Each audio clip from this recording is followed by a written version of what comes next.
Halo semuanya, kami dari tim digitalisasi UMKM ingin bercerita sedikit mengenai proses pembuatan sistem yang kami kerjakan. Yuk disimak! Oke, jadi yang pertama mengumpulkan data untuk pembuatan user requirement system dan juga software requirement system. Pada tahap ini dilakukan sebanyak 2 kali. Untuk yang pertama pada tanggal 17 September 2022 dan yang kedua pada tanggal 20 September 2022.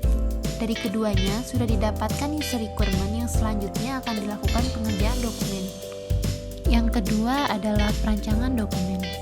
Perancangan dokumen merupakan tahap lanjutan dari tahap pertama, yang mana hasilnya akan digunakan untuk memulai pembuatan sistem. Tahap ketiga yaitu tahap perancangan database dan pembuatan database. Pada tahap ini kami menggunakan tools data modeler untuk menentukan isi dan pengaturan data yang dibutuhkan demi mendukung berbagai rancangan sistem.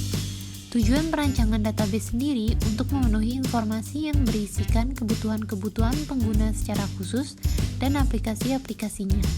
Setelah itu dilanjutkan tahap pembuatan database menggunakan MySQL serta PHP-MyAdmin. Jadi ini merupakan proses pembuatan database.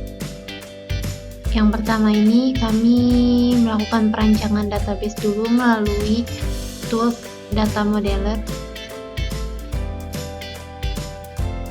Ini merupakan perancangan database untuk 6 sistem, yaitu sistem pembelian, sistem pergudangan, sistem produksi, sistem penjualan, sistem sumber daya manusia,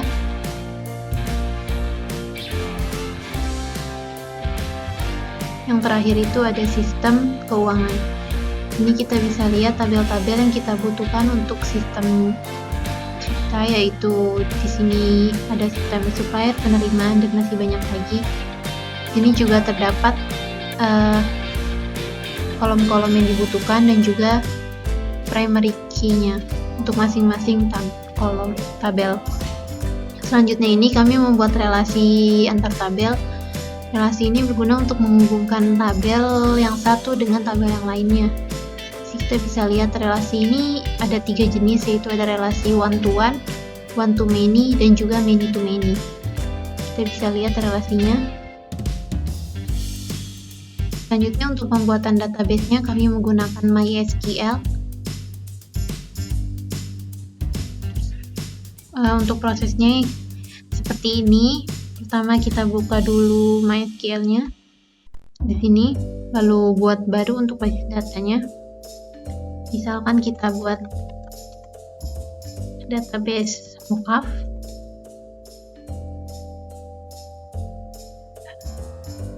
Sudah terbentuk ya database-nya. Jadi untuk selanjutnya kami membuat tabel-tabelnya.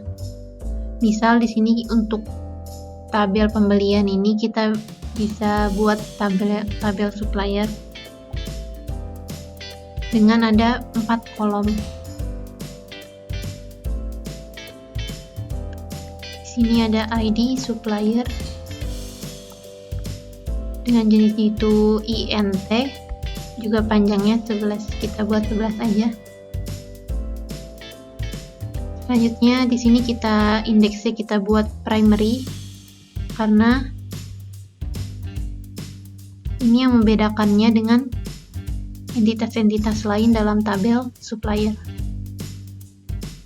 Selanjutnya kita buat ini auto increment agar menambahkannya otomatis. Terus selanjutnya ada badan usaha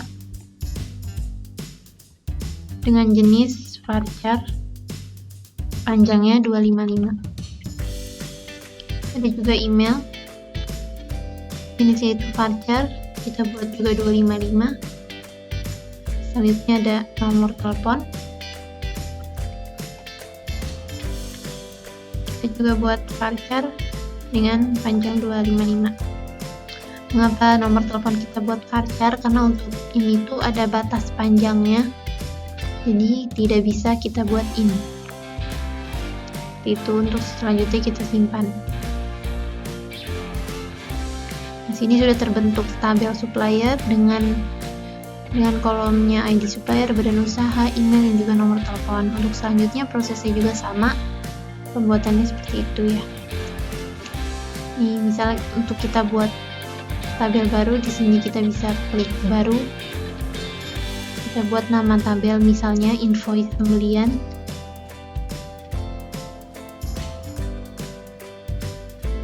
Namanya satu itu ada ID invoice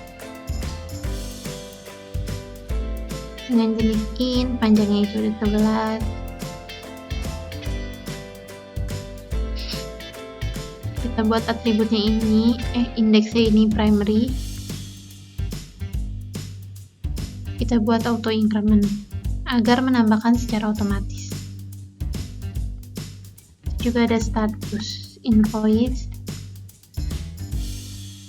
bentuknya itu varchar 255.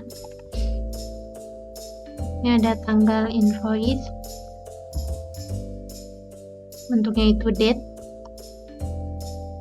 Ada juga tanggal jatuh tempo, bentuknya juga date. Nah, selanjutnya kita simpan di sini. Nah, ini udah terbentuk seperti itu.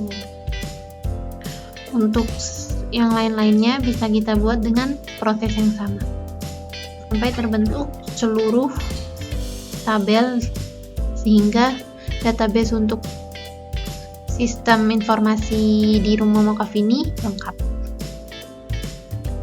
Tahap keempat yaitu tahap pengkodingan.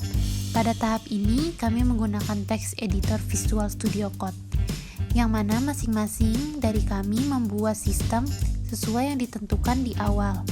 Lalu selanjutnya dijadikan satu ketika sudah selesai kami buat.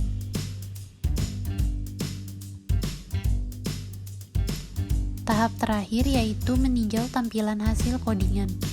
Pada tahap ini kami melakukan preview tampilan aplikasi yang kami buat berdasarkan kode program yang sebelumnya telah dibuat.